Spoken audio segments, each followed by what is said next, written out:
শেষ হয়ে গেল। সমস্ত সাহাবায়ে কেরাম মদিনায় আসলেন, এসে 2 রাকাত নামাজ পড়লেন। 2 রাকাত নামাজ পড়িয়া নবীজি সাহাবায়ে কেরামদের সামনে বসলেন, বসিয়া ওয়াজ করতেছেন। হযরত কাব বিন মালিক বলেন, হায়রে আমার কপাল, আমি তো যুদ্ধে যাইতে পারি নাই, শয়তান আমাদেরকে এমন গাফলাত সৃষ্টি করে দিছে, যুদ্ধে আমরা শরীক হইতে পারি নাই। হযরত কাব রওয়ায়াত করতেছেন, নবীজি যুদ্ধে গিয়া আমার নামটা স্মরণ করতেছে, কাব কি আসে নাই, কাব কেন আসে নাই? হায়রে আমার কপাল, আমাকে নবীজি স্মরণ করতেছে, কি একটা অবস্থা হয়ে গেল, আমি নবীর সামনে এখন কেমনে দাঁড়াইব? হযরত কাব বলতেছেন, আমি একজন সুন্দর কথা বলনেওয়ালা, সুন্দর কথা জানতাম, বানোয়াট করে সুন্দর কথা আমি বলতে পারতাম। হযরত কাব বলেন, আমি কিছু কিছু কথা আমি বানিয়ে রাখছি, যখন আমাকে নবী বলবে, হে কাব তুমি কেন যাও নাই, তখন আমি এই সমস্ত কথাগুলো নবীজিকে বলবো, তখন নবী আমাকে শোনার পর মাফ করে দিবেন। হযরত কাব যখন নবীর সামনে গেলেন, নবী যখন বললেন, ও কাব তুমি কেন যাও নাই, যুদ্ধে কেন যাও নাই? তখন কাব বলতেছেন, যখন নবী আমাকে বলছেন কেন যাও নাই, যখন এই কথাটা বলছেন, তখন আমার মাথা থেকে যত কথা বানোয়ার ছিল সমস্ত কথা আমার মাথা থেকে চলিয়া গেছে।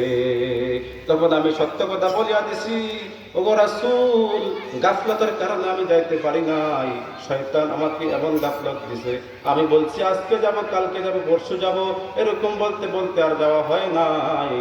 তখন নবীজি বললেন, ও কাব, তোমার কি দ্রুতবাহী ঘোড়া ছিল না? তখন কাব বলছেন, ও রাসূল, আমার একটা না 2টা পর্যন্ত দ্রুতবাহী ঘোড়া ছিল, কিন্তু আমি যাইতে পারি নাই। আবার রাসূল জিজ্ঞাসা করলেন, তোমার পরিবারে এমন কোন টাকা দিয়ে যাইতে পারো নাই, যেই টাকা দিয়া তোমার পরিবার চলতে পারবে? তখন কাব বললেন, ও রাসূল, আমার কাছে ওই পরিমাণ টাকা ছিল, কিন্তু ওই যে গাফলতের কারণে আমি যাইতে পারি নাই, দিতেও পারি নাই। শয়তানের একটা প্রসেস হলো যে আমলের ভিতরে একটা গাফলত সৃষ্টি করিয়া দিবে। ইমানদার যখন একটা আমল করতে যাবে, একটা উদাসীনতা, একটা অলসতা বানিয়ে দিবে, তখন সে আর ওই কাজটা করতে চাইবে না, কাজটা করতে দেরি হয়ে যাইবে। এই কথা শোনার পর নবীজি সমস্ত সাহাবায়ে কেরামদেরকে বলিয়া দিচ্ছেন যে এরা 3 জন যুদ্ধে যাইতে পারে নাই, এদের সাথে তোমরা বয়কট করবা, এদের সাথে তোমরা কখনো কথা বলবো না, সালামের উত্তর দিবা না, সালামও দিবা না, এদের সাথে তোমরা সামনে যাইবা না, কথাবার্তা বলবা না, এদেরকে তোমরা সবাই বয়কট করে ফেলবা। হযরত কাব বলেন, নবী আমাদেরকে বয়কট করে দিছেন।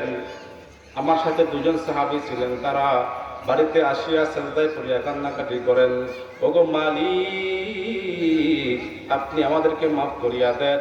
রাসূল বলছেন যে এদের সাথে তোমরা সবাই বয়কট করবা, এদেরকে কখনো মাফ করা যাবে না, যদি আল্লাহ তাআলা মাফ করে।